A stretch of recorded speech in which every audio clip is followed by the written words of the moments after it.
So 561 Music now has a hotline. You can call us anytime at 561-203-9122 and ask us any questions you like. Some humorous ones or something about the guests we've had on the show, or questions about gear, or questions about the festival, or anything you like.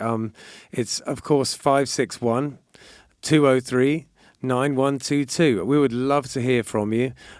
We did a pretty fun little message, so you get to hear that too. Even if you just call up to listen to me and Hector trying to do a good phone message, that's a good enough reason. But yeah, we'd love to hear from you, so please get in touch. Take a better scene. It's what we're doing. Come and check it out. It's what we're all about. 561 Music. Welcome to 561 Music. My name's Ben. We don't have any Hector today, which is just is what it is. I hope he's all right. He's struggling today a little bit, not feeling very well. So you're just stuck with me. I'm sure it'll be fine. We this weekend, Killbillies had quite a busy weekend. We were at Meg O'Malley's, which we talk about all the time on here. It was a fantastically good time. Always is for some reason. Melbourne knows how to party. We always have a blast. But it turns out that about 15 minutes after we left, right across the street from where we were playing, there was a shooting, which was pretty terrifying. So I guess I'm glad I wasn't there for that, and I just hope everyone from that situation is okay. I don't think anyone died, but man, that's just becoming a real problem these days, isn't it? So then we... Carson's Tavern, we played on Saturday, and that was great too. In fact, Carson's Tavern might be, I want to say that's, top 3 places we play in terms of fun. It's not even a very big place, just play in the corner of the room, but it's just such a great vibe.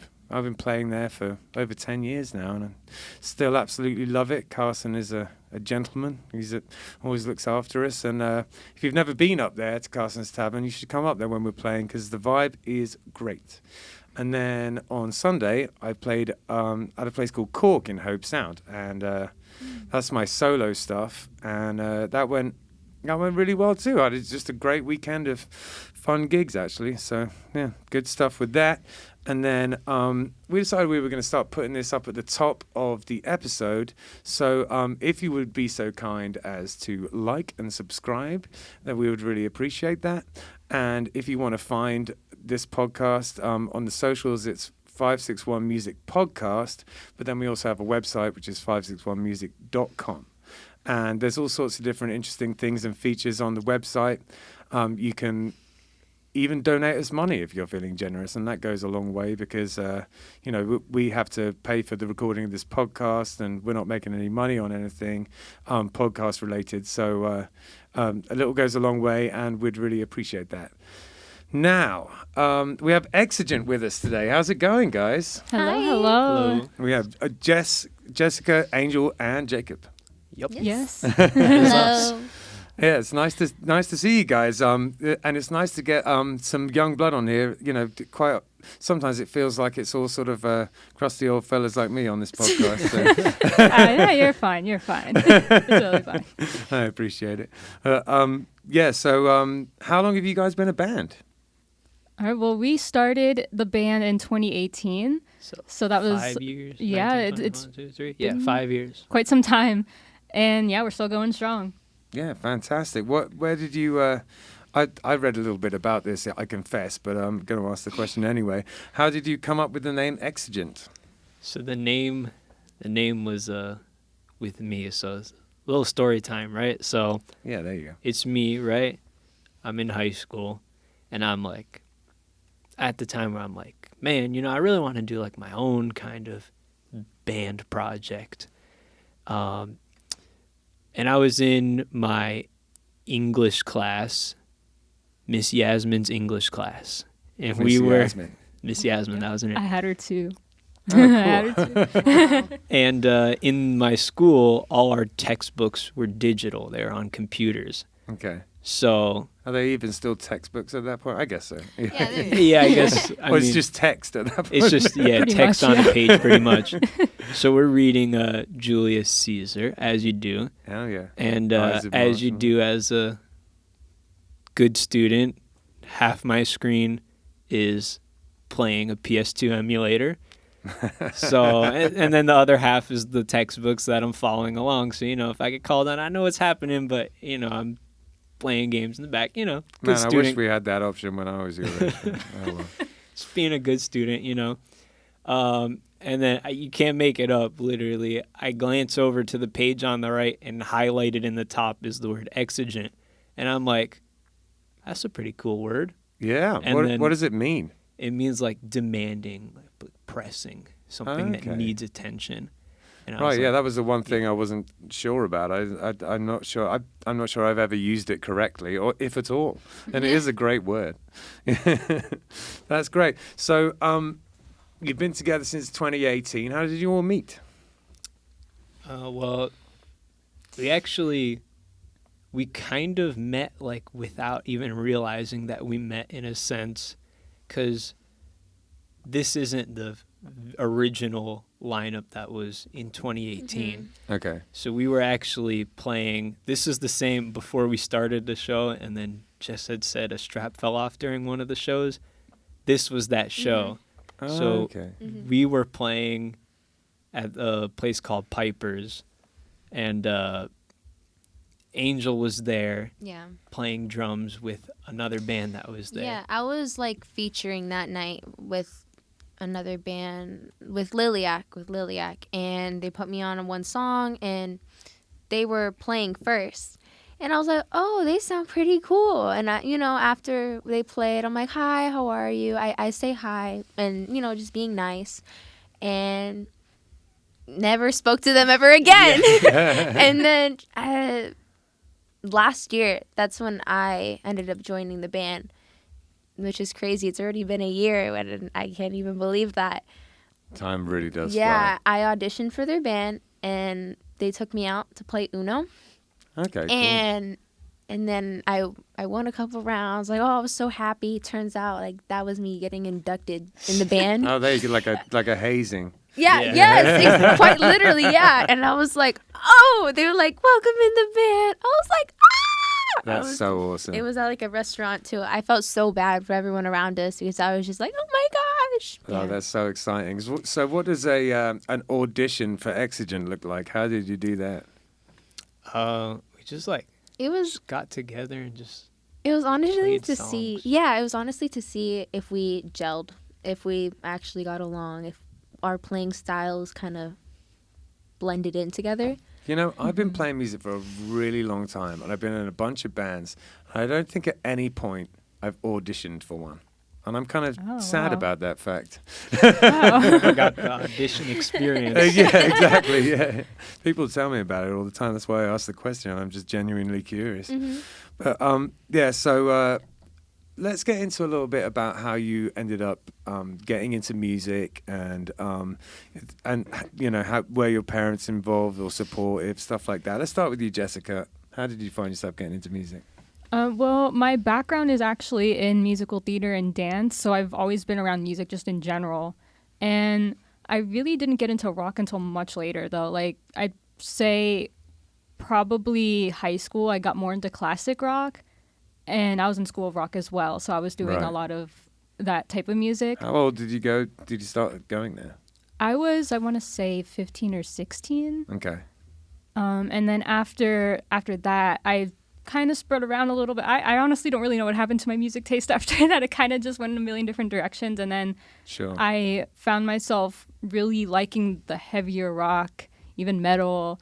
And Yeah. I was like, this goes really hard. I'm really loving this. And then I found myself playing a lot of that stuff. Cool. And I really enjoy it. Did you always play the same instrument? What was your sort of journey with instruments? Oh, this is fun to talk about. So I was, as I said, a musical theater type of person. So I did a lot of more classical Broadway style singing. And for a long time, that was pretty much my comfort zone. I didn't really go outside of that. I was all up in my mix. Like I'm all about vocal health and anatomy and stuff. So I was all up in my mix. I was like, I'm not gonna hurt my voice. I'm not gonna do anything crazy. And then I started to get more into the modern pop style kind of singing. This was much more recent, like in the past few years. And I really started to push myself. But before I got into that, funny story how I got into bass. So I was taking guitar at school, and at School of Rock. You're taking guitar. Gotcha. Okay. Right. Yeah. Cool. Yeah, when I was taking guitar, I was also in School of Rock at the time, and I got put on a bass song. I don't even remember how. Yeah. I just got put on a bass song, and I only knew acoustic guitar, so I was like, okay, how does bass work? I guess I'll figure it out. So I had a bass tab in my binder at school. So as I was just going over it silently in class, I'm thinking nobody's paying attention to me. My teacher comes over and is like, is that a bass tab? And I'm like, yeah. Why? And he's like, so you want to play bass for me next year? Because the bassist is leaving next year. And I was like, there you go. I guess. I mean, I'm not really a bass player, but sure. And then that's pretty much how it started. Good stuff. So when you say you were taking guitar, was that outside of School of Rock or at School of Rock? Were you doing both? That was at my school, but at School of Rock, I was mainly just singing. Gotcha. And then somehow I got put on a bass song, which is interesting because I never played any other instrument at School of Rock. Yeah, and what kind of guitar were you learning? Like classical or just sort of like strumming an acoustic guitar type? A little bit of a bunch of stuff, like Right. just kind of like your basic, green sleeves kind of stuff in school. Gotcha. That good old stuff. Yeah, I see. Yeah, like that school classical type situation. Yeah, pretty much. Yeah, I've got you. All right, Angel, how long have you been playing music, and how did you get into it? I've been playing drums. Like that's the only instrument I've ever played, or almost 10 years now, which it's kind of crazy because I started playing drums on my birthday. So it's kind of to keep track of the whole thing. So it'll be almost 10 years. And how I got into it, I was always kind of a metal baby. I was just raised on, like, Iron Maiden was like in my blood. Like my dad just obsessed. He even has like a whole sleeve just dedicated to Iron Maiden. Okay. My mom was more Paramore. She kind of got me into My Chemical Romance. Yeah. That's awesome. Guns N' Roses, Poison, Cinderella. That's what I hair So you're bands. from a rock family. Yeah, rock family. Yeah. And Did they take you to a lot of shows? what's that? Did you go to many shows with your Oh parents? yeah. Oh, of course. My first concert was an Iron Maiden concert. I was 5. That's awesome. Yeah, and then I just right then and there I knew that's what I wanted to do. I wanted to do something with music, and I always liked the bass in your chest, that vibration. I was like, I want to do that to like other people. Like I want them to like feel, oh, this is so cool. Yeah. So that's how I got into drums. Cool. Yeah, it was cool. Did you end up having lessons? Yes, I first went to Guitar Center for lessons, and it was like by the book drums, and I was getting kind of bored of it. Yeah, I know, it was bad. I don't blame I know you. what you mean, though. no. If you're sitting there like doing it was just straight up. up rudiments and exercises. Like, I mean, don't get me wrong, I knew it was gonna like help me and like, oh, this will be good for me later in life. Thankfully, that's how I went down. I went to the basic Tom 1, Tom 2, like knowing my actual equipment. Sure. And just going straight to School of Rock, because when I went to School of Rock, I was turning 9. And 9. I was Cool. 9 when I went to School of Rock, and I was 8 when I went to Guitar Center. Okay, But cool. yeah, I was 9, and they're like, oh, you're too advanced for this class. We'll just move you with the teens. And I was Sure. like, okay. I was so scared. I was So like, moved up to Rock 102. no. You It did was the next one up. it was just show. It was the regular. Oh, yeah, they cool, put me. sick. Yeah, they put Like me. a house band. No, not a house band. It was just Okay. like the regular, like. Okay. Yeah, I gotcha. regular. Yeah. Yeah. So I was in Rock This 101. is School of Rock talk. If you Yeah, if you don't anything know what about that School of Rock, is. yeah. Yeah, but they just put me in there because of my age, and then they didn't realize how much I knew. Yeah. So they put me in like just the regular, okay, let's see what she can do. Yeah. And that's how I kind of learned to work with people. So I do thank School Rock for that, because it is a it's big helpful part. in that respect. You know, you have experience playing with other people. You know, and it's great, and you learn a ton of covers. You know, I think over here at Live Music Community we do things slightly differently, but you know, there's so many benefits that we have from School of Rock. Yeah, you know? I I was feel there like, for a really long time. I was there for like 10 that's years. crazy. When you said that, I was like, wow, Yeah. that's a long time. Yeah. I feel like School Rock is good for an experience, but not, in my opinion, not really learning the instrument. Yeah. It's like, it's like, oh, I can work with this kid, and we'll hopefully make a song that sounds okay, and we'll go through it, right? Yeah. That's how I kind of felt, and I do Can feel think a little that. bit like a rock daycare sometimes. Thank you, thank you, because I see some kids just running around. I'm like, oh my god! Yeah, I was hiding behind the vending machine at one point because there's this one kid like threw another pillow at another kid. I saw a shoe flying. I saw tissues. I was like, Yeah. no, thank you. Totally. Yeah. There was always like holes in the walls from someone. Oh my throwing gosh! through it and Yes, stuff like or that. like markers on the ceiling. I'm like, how did he get there? Jess, were you there when if I remember, Westboro School of Rock had a little hole put in the back from a thrown drumstick? Oh, That went beautiful. flying I don't down think the I hall. was there. Oh my I god. think it was like the trash can was kind of like moved in front of it. Oh, there you go. They're not in the same location anymore, so probably if Bernie's hearing this, he's probably like, what the hell's going on over there? Oh my god. So what about you, Jacob? How did you find yourself getting into music? So like my recollection of this is like it's like barely there. It's like right at the edge of like where you can't remember like when you were little. Because for me it was like very early on, so I can like barely even remember Sure. like a time where I like Where wasn't you really weren't. into music. Well, I mean, that's an answer in itself. You've just been doing it this whole time. Yeah. But for like getting into specifically rock music, the earliest thing that I can like just remember, which is like the story that I usually always tell, is that we're Floridians, so Disney, right? It's Yeah. just a thing you do. It's like kind of Sure. like a de facto standard for being Floridian.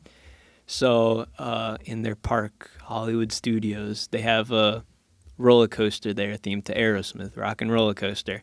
So it's the whole entrance is the ginormous red Stratocaster with the limo driving down the fretboard and the picture of Aerosmith on it, and Aerosmith music's playing in front of the place.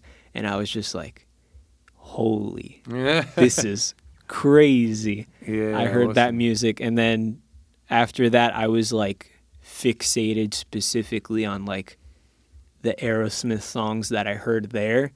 And then my mom was like, if you like that, and then she slid me Rush, and I Oh, was nice. like, dude, this is crazy. Aerosmith was a gateway drug to Rush. Pretty much. That's and great. then I don't remember what exactly drew me to guitar necessarily. As far as I can remember, I was always just all about guitars. Yeah. I was like the little kid running around. I had the Power Tour toy. Maybe like kids my age might remember those vaguely. And then Guitar Hero was huge. This was Sure. like the mid 2000s. Rhythm games were going crazy. So Guitar Hero was huge. So I was like running around as a kid, you know, playing, and I'm like, ooh, Yeah. playing Guitar Hero. And then when I was 6 was when I actually was taken, like for the first time, to actually like go get lessons. Right.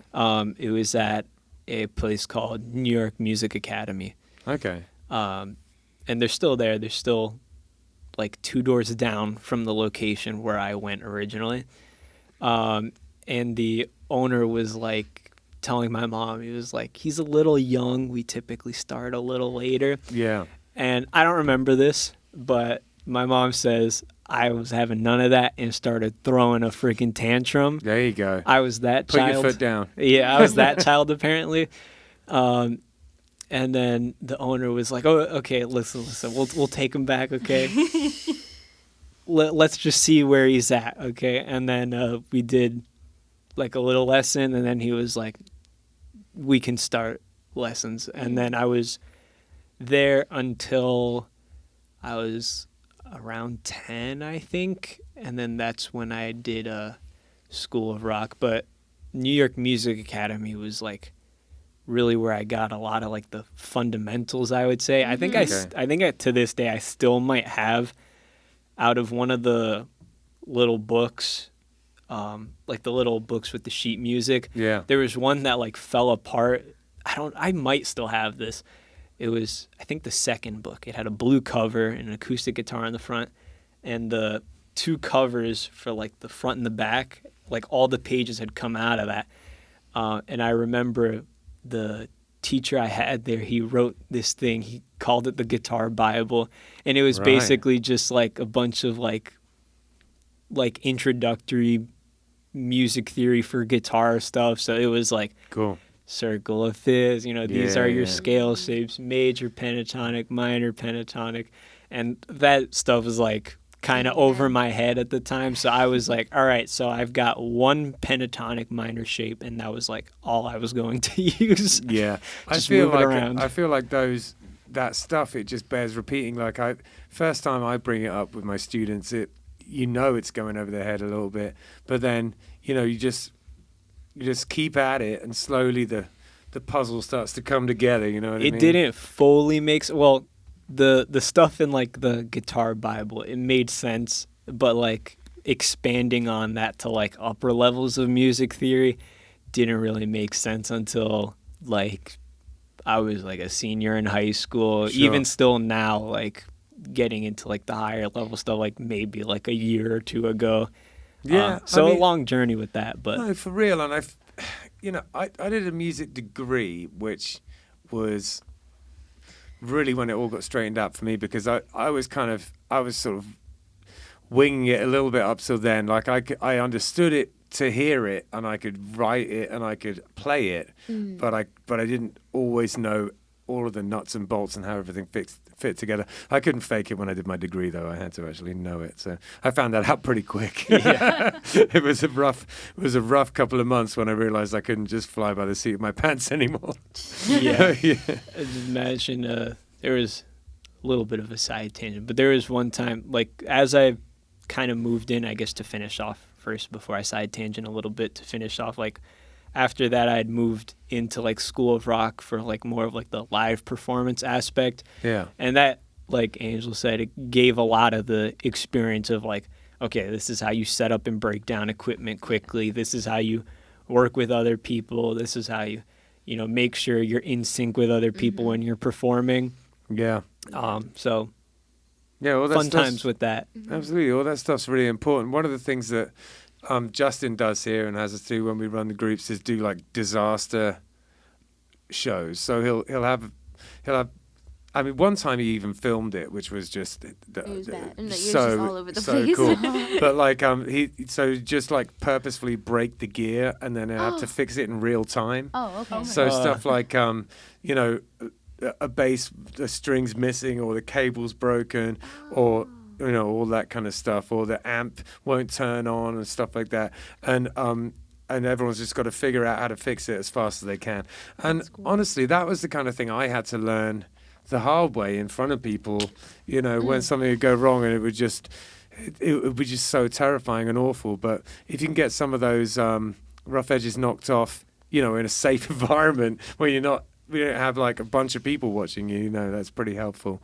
Yeah, I think that's one of my favorite things that Justin's added to this place, is that, because it's just really smart. Like, that's the truth of it, is with music, if it can break, it will break. Yeah. And it'll break like right when you don't want it to. Yeah, that's so true. Yeah. So you better know how to fix it, you know what I mean? Yeah, that's so cool that you guys teach that, because same over here, when something like broke, I was like, oh, it probably wouldn't even be broken. It's just the chain of the pedal probably slipped. Yeah. And I'm like, well, I can't stop playing now, so I have to improvise with something. And then like after, I'm like, okay, wait, how do I do this? And little 8-year-old me, I'm like, what? And I'm like, oh, okay. And I do it right there and I fix it. I'm like, okay, we're good. Yeah. But, like, that's cool that you guys like, oh. Yeah, totally. Knowing your gear is a big part of it, you know. One of the most important parts of it, really. That and for live performing, for live performances, communication and also making sure you look like you're having a good time. It's so easy. To Yes. like, you know, I feel like some people never learn that lesson. No, they just like this. Yeah. Yeah, totally. And I mean, don't get me wrong. It is like there's some people that it's very difficult to work with. You just need to kind of like bite your tongue and just like, okay, let's put this aside, and this is how this is gonna work. This is how this is gonna like be. And like it's kind of hard sometimes when you have that one person that's just like not working with you. Yeah. And that was one thing that I for sure learned. Just like even just going at the bars and like restaurants and just regular life in general, you know. Yeah. So just going at and bleeding through music. While I can't communicate with you, I'll like look at you and we're playing all angry, like, oh, just my frustrations right there in the kit, and I'm looking at you like, okay, You're like, this one goes out to you. Yeah. Specifically. you suck.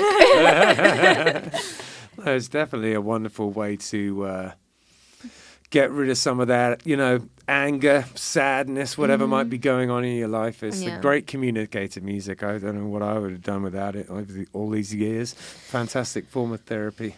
Yeah. It really, really is. Like for me, I always feel so good when I get done, even just rehearsing or practicing, because I'm full force with what we do. Like I'm singing full out. I'm playing my heart out. So when I'm done, I'm like, Yeah. By the end, me and Jess, like, oh, I'm sorry, Jacob. I'm sorry. Oh, you're not included. Sorry. No, but like I noticed that. Okay, I'm in general. TMI. I just sweat a lot. I just sweat a lot. So Sure. when we're done with the show, it looks like somebody threw a bucket on me. Jessica looks like she's gonna pass out. Jacob looks like he's ready to jump still. Like he's like, oh, what are we doing? And I was like, You should see what comes off the guitars, though. oh no, thank you. No, that's gross. The No. nice, tasty finger cheese coming yeah, off the finger fretboard. cheese. It's so satisfying to get it off. That was just like, oh yeah. Yeah, for And real. also Get that off off. the body, the glossy body. Oh You my go like this gosh. with a microfiber and it just all the clumps of dead skin just Yeah, it's flying so nasty, right off. But it's like, So it sounds like you Beautiful. guys really take care of your gear then and look after it. That's good. Yep. yes. It took me a long time to do that properly too. I mean, my gear was just terrible when I first started out. And I played in a punk rock band, and you know, had to again learn the hard way that if you don't take care of it, it breaks. You know, so it's falling to pieces. Yeah. So you have 3 singles out right now, right? Yes. Yeah, and it's over Empty Hearts and Low. Yes. Yeah, and I was listening to this stuff. I think it sounds fantastic. There's plenty of bands that I could kind of say it sounds like, but I don't know whether there's any point in doing that. What I would say is, you know, if you're listening to this, you go listen to it. It's fantastically well produced, and the songs are really well crafted. Where did you record it? Thank you so much. We were actually at Boardwalk Studios, and Brian from Fame on Fire, he is the lead singer. He was the one who made our dreams come true, basically. Cool. Where's Boardwalk Studios? I don't know where it is. It's like more in West Palm, right? Oh, okay. Yeah, Yeah. it's definitely... Like it's here somewhere. It's it's we're- around. Nick and I are more south, so it's like up north for us. So. Okay, gotcha. I'm going to look it up. Yeah, is it in sort of a town sort of area, or is it out in the middle of No, nowhere? It's actually, warehouse. it was like kinda. warehouses. Yeah. When I Like when I was warehouses, pulling yeah. up, I was like, "Where am I?" I was so scared. I was like, "Nah, this is weird." And I was like, I got there later. I was Yeah. like, "Yo, where are you guys?" And they're like, "Oh, we're in this one." And I was like trying to find it. I couldn't find it. I was freaking out. And yeah, I had a really bad stomach ache too, so I was panicking because of that. And my stomach was like, "Oh." But yeah, it was like just I saw like a main road. It was like a main Okay. road. There was a Whole Foods somewhere. That's a lot Yeah. of studios, you know. They're just those kind of warehouse spaces. I've recorded in a ton of places like that. So before you actually I'll ask this first. When did you record a bunch of tunes and then you were releasing them like one at a time, or yeah, you do it like Yeah. that? Yeah. Yeah, that's much. that makes sense as a way to do it. And I think that you're really smart to do it like that because, as you know, because you're doing it, there's literally no point in releasing an album these days. I mean, all at the same It's time. a singles world 100% Yeah. right now. Exactly. Not that albums aren't wonderful things, of course they are. And you know, once everything gets up there, you know, re-release it as an album. You know, get another crack at the whip. But yeah, it's cool. You know, that's what I figured. And had you demoed these tunes? Like, are any of you guys sort of tech savvy in that way? Like, do you do any home recordings or anything like that? Yeah. Yes. The home recordings is like kind of like me. We have like the kind of studio setup, quotation marks, at Yeah, the I house. gotcha. And everything's in there. The kit, the amps and stuff, and the whole wall, all the walls have like moving blankets and stuff stapled Yeah. on them, so it's like dampened in there. And we can pretty much pump out demos and stuff, but that's not really the stuff that gets published as the final track because it doesn't sound the same Yeah. as much as No. I try to learn and keep learning. But But it's a lifetime of learning. I really only feel lately that I've got to a point where you know the things I produce, I'm like, okay, that's good enough. You know what I mean? It's taken me a really long time to learn that stuff. It's not easy, and I think the biggest thing that I had to learn was patience and being meticulous and doing things in a certain order, you know, and not making a castle made of sand. Because when I was younger, a lot of my recording efforts would be a kind of flurry of excitement and activity, but I wouldn't have built a solid foundation. You know, I would have started recording this song before it was properly crafted. You know what I mean? So just like every musician out there, I have hard drives and hard drives and hard drives of like Just unreleased things. material. you Yeah. know? yeah, Yeah. I think these days I've got a lot better at it though. But yeah, I'm similar situation in home studio, you know. And then also, you know, this place we've got LMC we can work with too, which is great. That's amazing. I'm pretty spoilt for choice these days. Yeah, I mean, it surprises me these days when I meet a musician they haven't got some kind of setup like that because it's you can do it, you know. Yep, everything's gotten smaller and more affordable nowadays. I mean, Exactly. half the gear that you needed is like outboard gear is now simulations and computers pretty much now. Yeah, exactly. And the you know, there is still some really nice outboard gear that I'd love to get my hands on, but and unless you really know how to use it incredibly well, I mean, it's debatable whether it would make your track sound better anyway. You know, more like status items. You know. Sometimes, yeah. Yeah.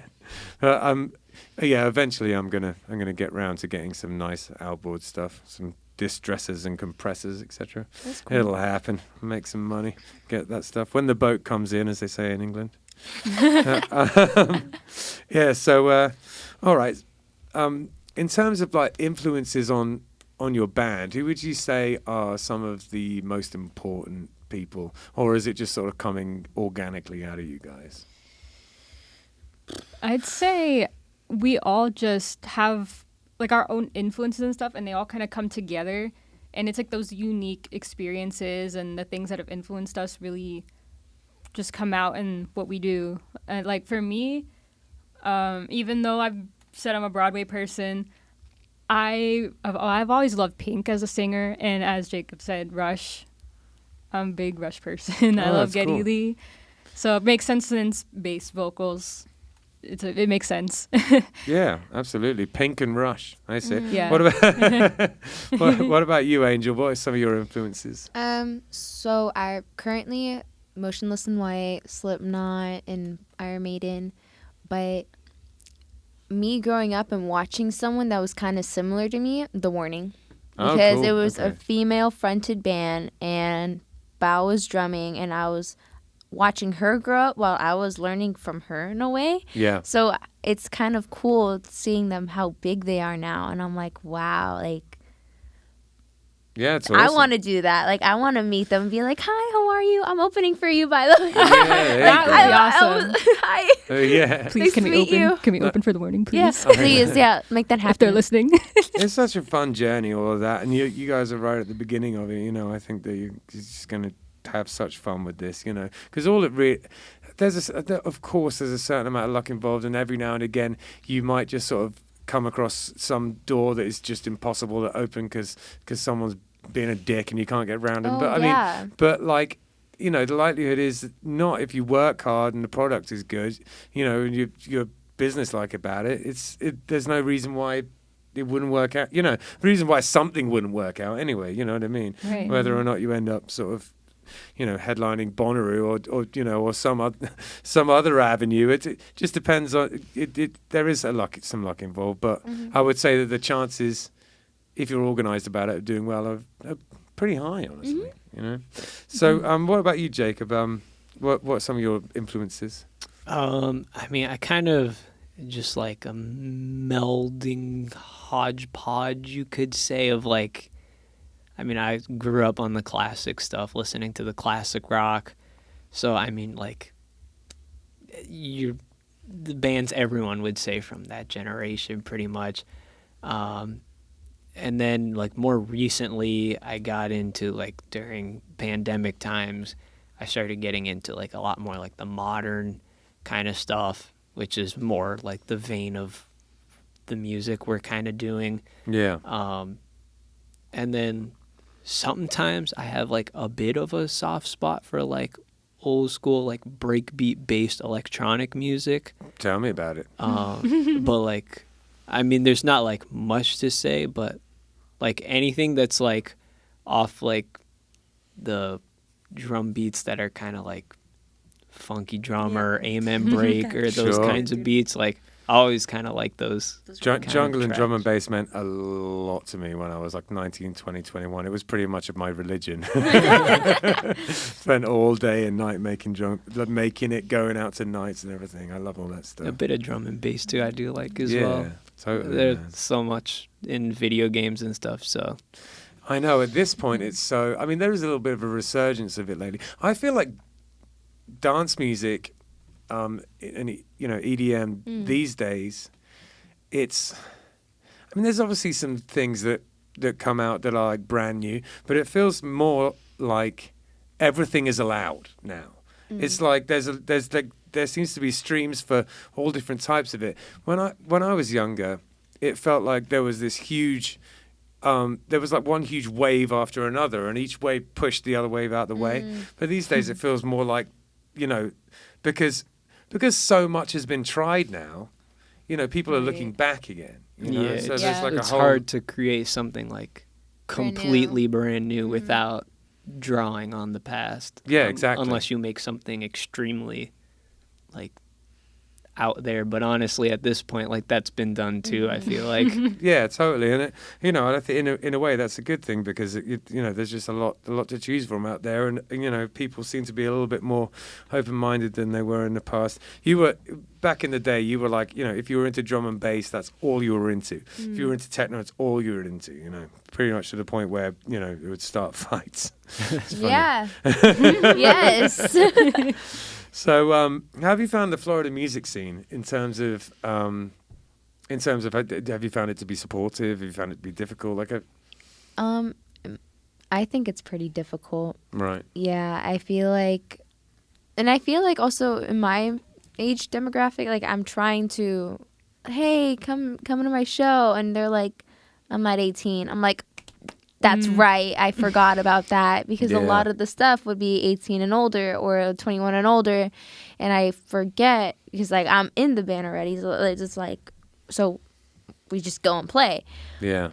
And not only that, like, when we try posting things, we get so happy when somebody gets there and was like, oh, I saw your post and we're here, and I'm like, I feel like, isn't oh it my lovely? gosh, thank you. Yes.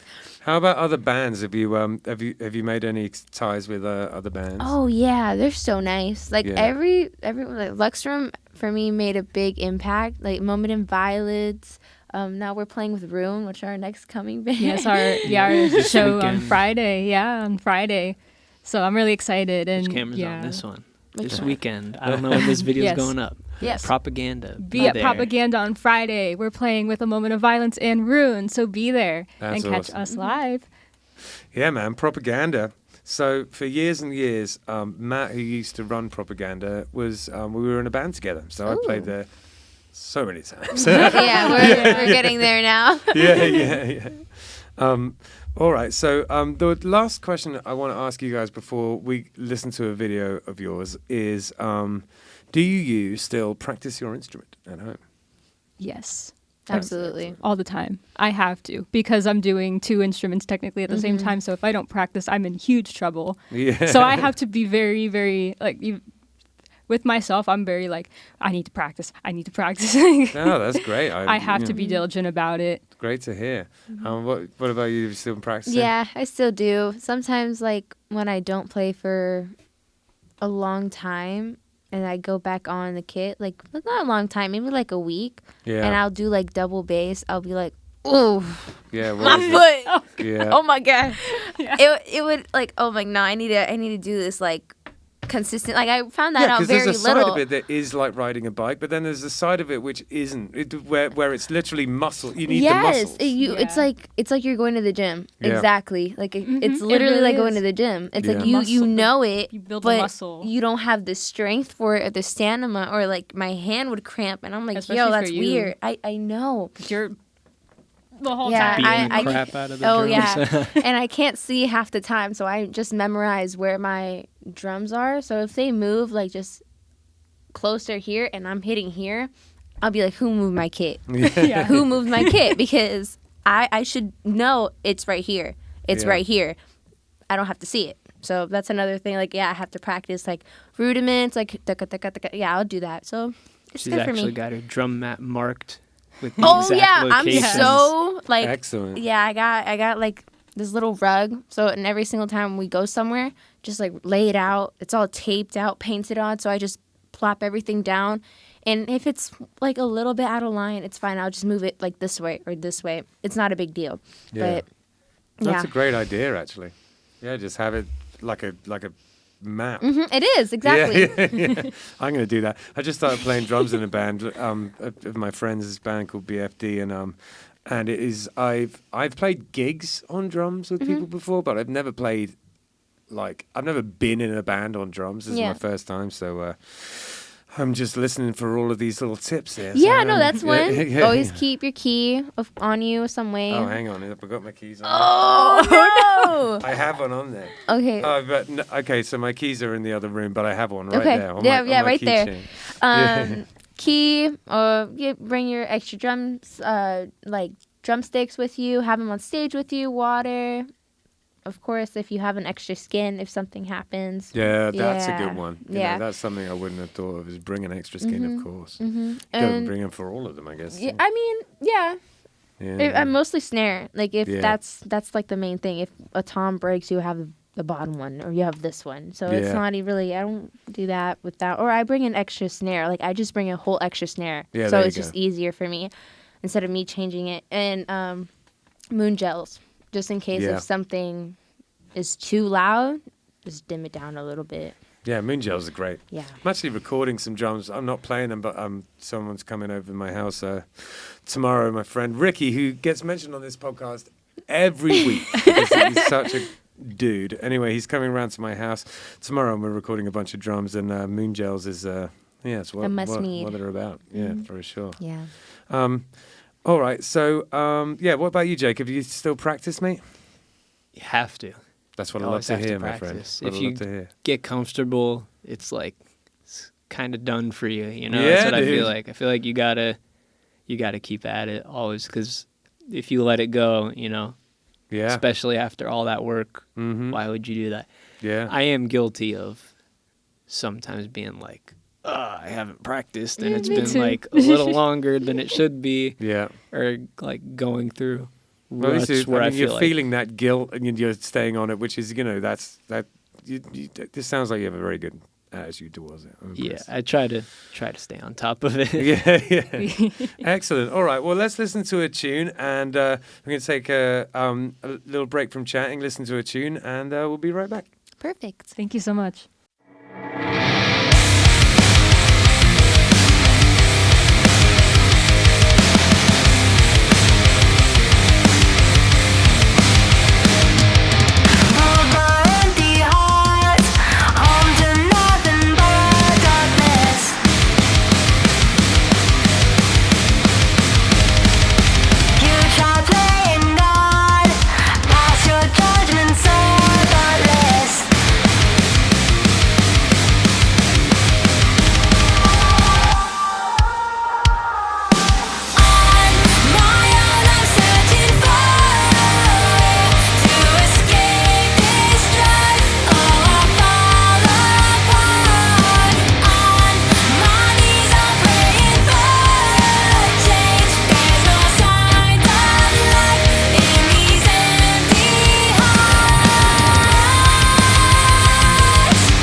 .561 Music is sponsored by Jupiter Inlet Boat Rentals. Jupiter Inlet Boat Rentals and Boat Club is Palm Beach County's premier boat rental company and boat rental club. They have been in continuous operation since the year 2000 on the beautiful waters of Jupiter Inlet. It is the affordable alternative to boat ownership. Their membership club ranks number 1 in both quality, availability and customer satisfaction. You'll choose from their fleet of boats consisting of deck boats, dual consoles and center consoles. Rent offshore fishing boats, deluxe cruising boats, and plush deck boats, all powered by 4-stroke outboard engines.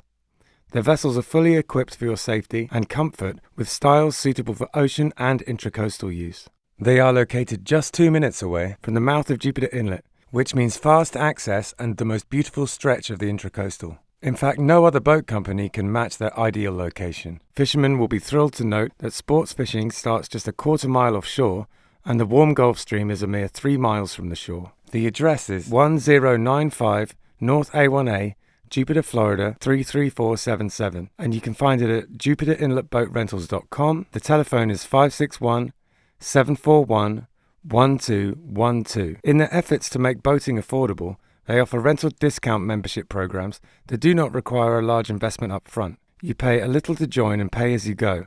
Other boat rental clubs take all your money up front, charge a monthly maintenance fee, and hope you never show up.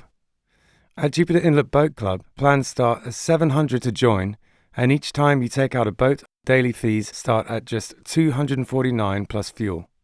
There are no monthly fees. If you have heard of the boat club from 561 Music, please let them know when you call or go there to book a boat, and the friendly staff We'll take that into account and take care of you.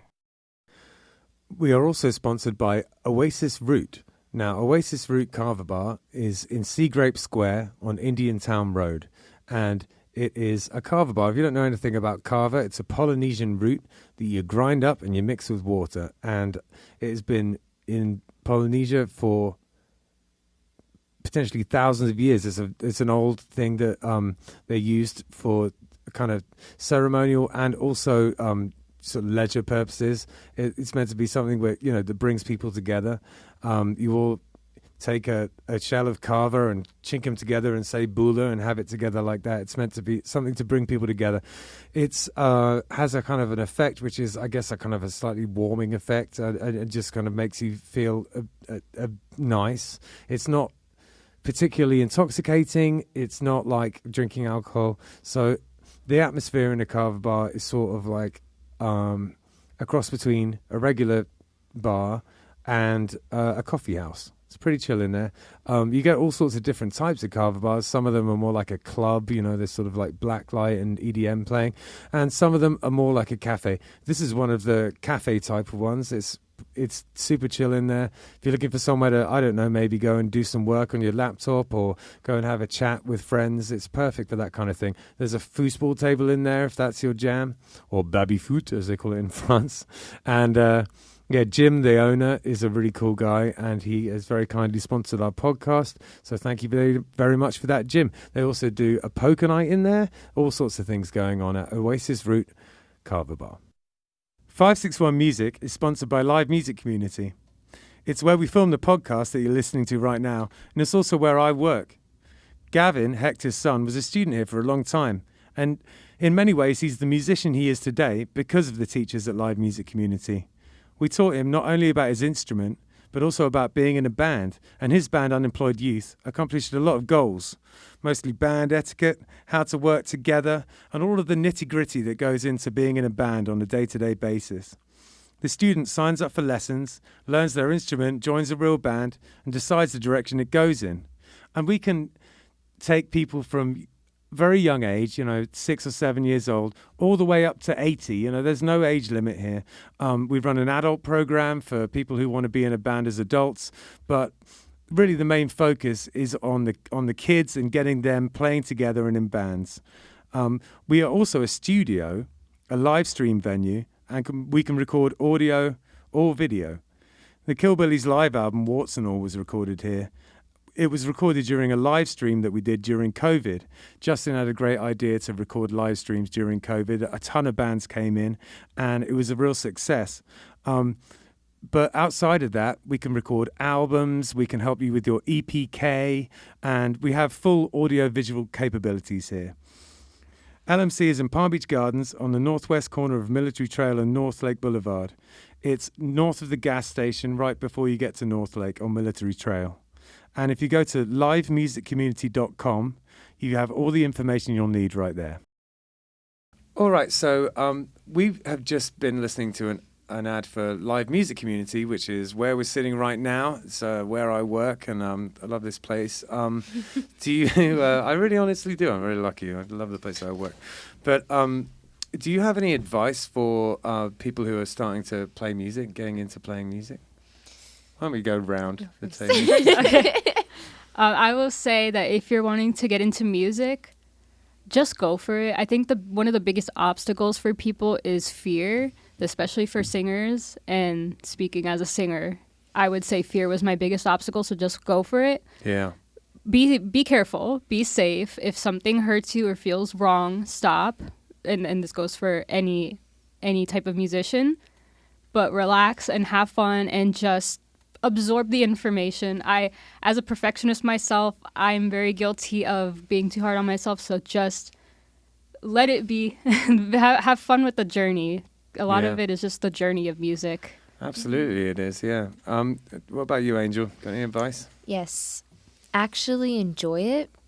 Yeah. Yeah. Don't do it just because, my parents did this. I was forced to do this. Because you're going to make your parents thinking, they're gonna do this in the long run, right? And then you're just sitting there, no, I'm not. Right, yeah. I'm not. Yeah, So a certain actually amount enjoy of it. like honesty and sort Yeah, of knowing yourself. Yeah. Literally, like if you're trying to just find a new hobby, that's amazing. Do it. Go for it. Learn the actual basics, fundamentals. Like for me, it was time signatures, rudiments, your equipment, and techniques and exercises. That Yeah. was my like, oh, okay, this is how you're learning. Just learn the basics, go on your time, actually enjoy it, like it. Don't just do it because somebody told you to, because you're not going to go like that far with it. Like Yeah. that Do motivation. it for you, You have to absolutely. want it. Yeah. Yeah. Yeah, you have to want it really bad. Mhm. Yeah. Absolutely. What about you, Jacob? I got two things. Only in that one. I'm kidding. Can I swear? Yeah. Okay. Which camera's on? Wear your fucking earplugs or ear Yes. protection. Yes. I don't care how good the tone sounds in the room. It's not worth your hearing. There you go. I always wear ear protection. I'm saving my hearing. Yeah. Do the same. It's not worth it. Yeah. Okay. And the second thing is if you're wanting to take it, if you're wanting to like release music and try to pursue this as a career, at least read up on music business. It's really important. Yeah. And try to get those things out of the way, because if you're having issues trying to work with people before money's involved, when money's involved, it's going to get worse. Yeah. So Yeah. It's great advice. take care of that. And again, Absolutely. advice I wish I'd taken when I was younger. Honestly, I was very late on like the whole earplugs thing. Just when I met them, like actually working with them, I was like, oh, I guess earplugs are important, because I'm so used to not wearing them, and that's why I'm always like, huh? I know. Huh? Yeah. Like, I've been using yeah. in monitors lately, and that's been a game changer. I love them. Yeah. I yeah. love them. I've been having mine for like 4 years. I'm in love. Like Yeah. having insurers, like, oh. Yeah, it was something that I kind of fought for a long time. I don't know why, for no reason. And now I'm using them. I'm like, why haven't I been using them this whole time? It's like- They're amazing. they're awesome. I think because I played a lot of punk rock when I was younger, and I sort of felt like it would take me out of the moment. And I've sort of realized, I mean, it does change the way that you relate to the room, for sure, because you are kind of like in your own little bubble. Yeah, you're like isolating yourself more. Yeah. Yeah. But the band I play in now, I still haven't tried it with like a really heavy band, but the band that I spend most of my time in is it kind of bluegrass and Irish music and stuff like that. And it doesn't, if I am in my own little bubble, it doesn't matter, and I can hear everything so great, and this is wonderful. Yeah, we use like regular earplugs. So Yeah. what's neat about that, because I'm always used to not having them on, and then like, oh, okay, everyone's playing, I'm playing too. But when they started putting their earplugs in, I was like, I want to hear what they're hearing, so Yeah. I'm gonna put mine in too. And the only difference is the crowd is just mute, Yeah. and you hear them more, and I'm like, oh, Yeah, we're yeah, putting that's this on true. every time now, because before I couldn't like really hear them, and I just hear, I'm like, oh my gosh. Yeah, so then I just hear them, I hear her voice, because sometimes like, the sound isn't like run the way that, oh, I can't hear this Yeah, person. for sure. Yeah, and the crowd doesn't help either, so Yeah. it's just like, okay, we're cool. Yeah, nice, and pulls out all of those kind of harsh transients and makes it tidies Yeah. everything else. Yeah, yeah. Oh, that's great. So we just listened to a tune you guys wrote. Could you tell us a little bit about it? So Empty Hearts, that is the song that we most recently released back in January.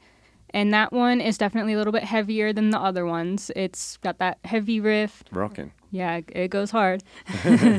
And that one is, I think for me, since I wrote the lyrics, that one is my more angry, angsty kind of song.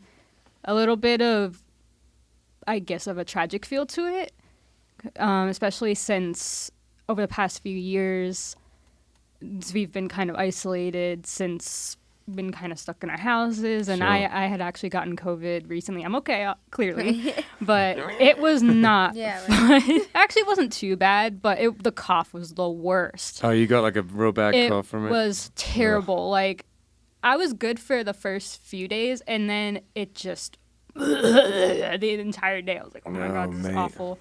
And as a singer, I'm like, oh my god, what am I gonna do? And then it went away after a week. Okay. But yeah, so I'm very careful about all that stuff. So, the past few years I've just been in my house and I'm like, oh my God, what do I do now? So being stuck at home, I mean, as an introvert, not too bad. But after a while, it's like, okay, I feel like I'm just doing the same thing over and over. What am I doing with my life? I feel like I need to do something. I think it's had an unbelievably huge effect on global mental health. I mean, it's Yeah. just been Absolutely. terrible. Yeah, and I'm a big Terrible. advocate for mental health and stuff, and having a clear mind and practicing mindfulness. And a lot of people think it's a lot of caca, but honestly, just exercising, and even if you just go outside and get a little bit of sun for 15 minutes, like Yeah. I am sometimes guilty of staying in my room a little bit too long. My parents are like, Jess, where are you? But definitely just grounding yourself. And what I mean by grounding is that you're present in the moment, and Yeah. relating that to music, you got to be in the moment. That's one of the things I love so much about music is that if you're someone who overthinks and doesn't live in the moment, very much, music can pull you into it, and it's one of the things I just love about it. Yeah, overthinker right here. Yeah, Yeah, aren't we tell all? me about it. Yeah, Yes. exactly. I think we're all perfectionists Yeah, and all big of us are overthinkers. perfectionists. Like, it's perfectionists. bad. Like, if just three of us in a room, we're like, we butcher ourselves. It's terrifying. But we're like, this doesn't sound good. I need to do this. And Jacob would be like, no, it's like this. And Justin's like, I feel so bad because it's not only like one thing. It's like she has to worry about the two to two worry about. things. Oh yeah. And then some like, she's like, oh, I'm doing great here, but it's like so hard to like coordinate. I'm like, girl, your coordination. I'm looking at you. Yeah, I'm you guys doing are this. like, what is wrong with you? It sounds fine. And I'm like, it's not how I practiced it. Yeah. That's the thing always, though. It's like when you're your own worst critic, it's like you Yeah. can play it and be like, oh, man, that was horrible. And no matter what anyone else says, oh, it was great. Yeah, I It's don't, like, I don't no, it's necessarily so- trust a yeah. musician who comes off stage every time and goes, it was fine. Yeah. It's Like, like what's it's wrong? a fine it's What do a you fine line to ride because it's so easy to get stuck in that negative headspace of like, it needs to be better. Yeah. But also, if you're not trying to always be as best as you can, then you're just gonna not progress. Yeah, you know? it starts slipping. You're absolutely right, and it's very similar to what you were saying about practicing, and it's all it's true. And I agree with you. You got to be, you got to be a critic of yourself, but you're right. You can't take it too far, because otherwise you get depressed about it. Yeah, You gotta- it's really Actually, sad. Yeah. So, all right. We took a couple of. We spoke to you guys. We were saying, do you want to talk about any gear? And you guys didn't want to. Turns out you guys have the coolest gear ever. So I managed to figure out a way to get some pictures of it. And why don't we start with your drum kit, Angel? Okay. So it's an SJC drum kit, and how the whole design process, I always knew that I wanted, look at that beautiful angel. Wow. Yeah. Okay, so it's actually like a little story, just a mini story. Throughout the whole kit, it's obviously like different photos and different pictures or whatever, but the bass drum has like just different pictures of just zombie women because girl power, what? Oh, yeah. The brain on the snare, like zombie is cool. The brain snare. Justin was talking about it before. It might be the coolest snare I've ever seen. quite Really? Like in between like the rims and everything, it's like a pearl blood red. Oh, it's just a perfect touch. And the badge is actually one of the zombies from Evil Dead. So Yeah. it glows in the dark and everything, and it's so cool. The floor tom is like the humans fighting the zombies. Oh no! And then above it is kind of like how it started. Like people. I love it. I've got the Book of the Dead at home. Oh yeah. So like above it, it's like, oh, explosions, like the world is going crazy. And then above the first one that's like around it has like these barrels of like radiation. Yeah. So that's how like the zombies in my story formed. So Oh, there you go. No, I think it's just fantastic. What a fun drum kit, you know. Thanks. And it's so metal. It's the most metal thing I've ever seen. It's Thank so you. It badass. looks so cool. Up And close. then of even, course- even the things you tighten on the cymbals are skull Oh yeah, heads, they're too. skull heads. Yeah. Oh, you I love serious? that. Yeah. And Oh the my rest God. of like the rims here are all like splatted blood. It's just paint, but like everything has kind of red. And the little tighteners are the skull heads. Even my beaters on the pedals are skull heads. Yeah. Yeah, it's a cool kit. I'm so proud of it. But like the actual toms itself, it's a barrel, and I don't know if you can tell, but it's all rusted and everything. So Right. all of them are it's barrels. Barrels? Mhm, Wow. all of them are barrels. Wow, that's so cool. That's Yeah. one of it is up there with the coolest kits I've seen. Thank in my you. Life. And I've seen a lot of gear, and so yeah, kudos to you. Thank you. So why don't we have a look at Jacob's situation here? Can you tell us a little bit about this, Jacob? A little Toaster. Kemper toaster as it's colloquially known, I guess. I know sometimes for some people these can get a little controversial, I guess, for some guitarists. It's a digital profiler, so it's not a analog amplifier. I know some people get a little up in arms about that. I think that's starting to fade. I think so too. Yeah. Especially like when you realize that you just pick it up and it goes like this, Yeah. because like tubes are heavy. Yeah. So it's just convenient, especially for live stuff. And I mean, I've had the opportunity to play through a lot of amps in my time. Some of them are like holy grail, I guess, type of amps. I don't Sure. know. I guess whatever you could say, like JCM 800s and whatever, Sure, and 5150s. And actually, side tangent, I guess.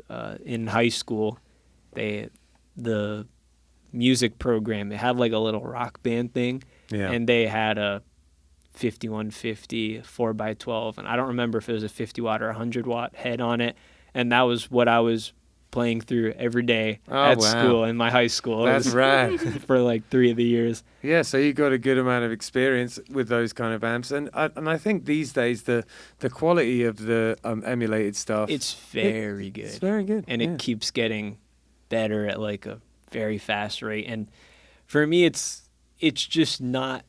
I mean, listen, I love the experience of flicking it and watching the tubes heat up and being like, oh. Yeah, But totally. it's not for me. I mean, listen, everyone's got their thing, but for me, it's not worth the hassle to lug it to a live thing, yeah. and where it's more fragile, you know. The And amount of times I've tested my amp beforehand, and I've got there, and the first song just goes off, and you got no Yeah. idea why. You know, it's like, yeah, it's happened to me. so many dirty times. power can affect them, and it's Yeah, it's like a consistency thing and an ease of use thing, and yeah.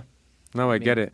I was using my JCM 2000 for the most recent kind of heavyish band I was in, and you know, it would go wrong sometimes. And I think my next project, I just joined a punk band again. I was talking about on drums, but when the drummer is here, the previous drummer, I'm going to be on guitar. So I think, you know, I'm going to be picking up one of these units. I think I'm going to do it. I'm going to make the switch. I think it's time. nowadays they Have they fun. even got there's even like a free and open source like neural training thing that people have been using the GPUs in their computers to train them on their amps. Yeah. So that it'll replicate that. It's like that just popped up, and now people are going crazy about that thing. Well, that's the cool thing is that, you know, because I can play my JCM 2000 into it if I'm so desperate to have the exact same tone. I still can. You know what I mean? Yeah.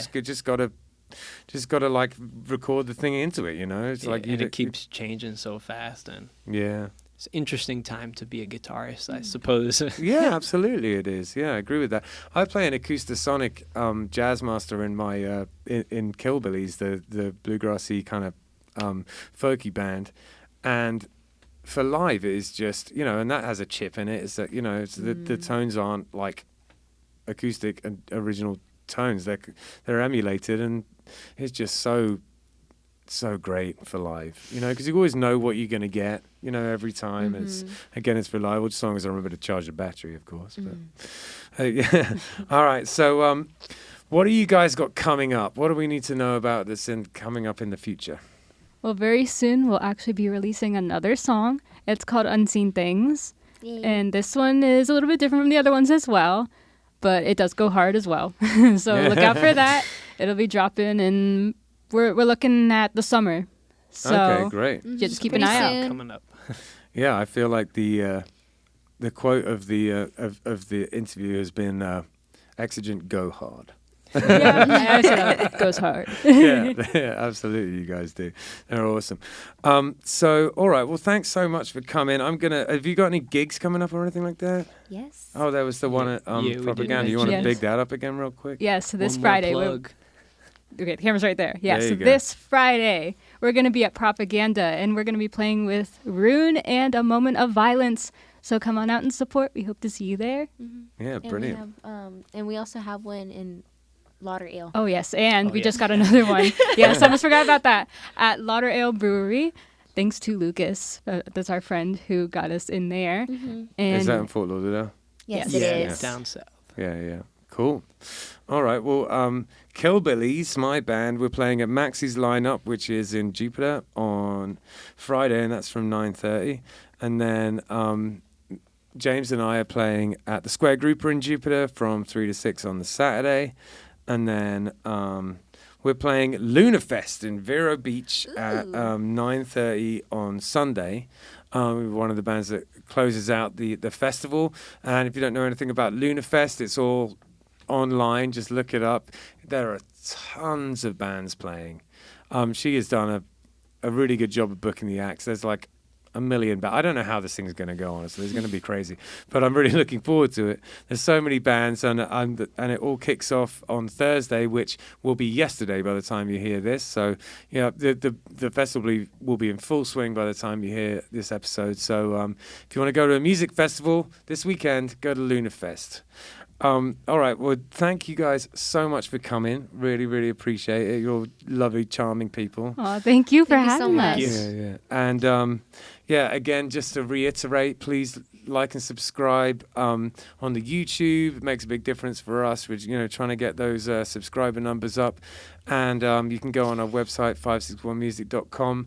And there's a place there you can donate to the podcast if you feel like helping us along with it, because this is, it's tantamount to a charity, really. It's like it's something we do for the community. We're not making any money out of it. We're just doing it to try and help promote local music. So if you want to help us do that, we'd be really, really appreciative. And if you want to find us on social media, it is a 561 Music Podcast on all the socials.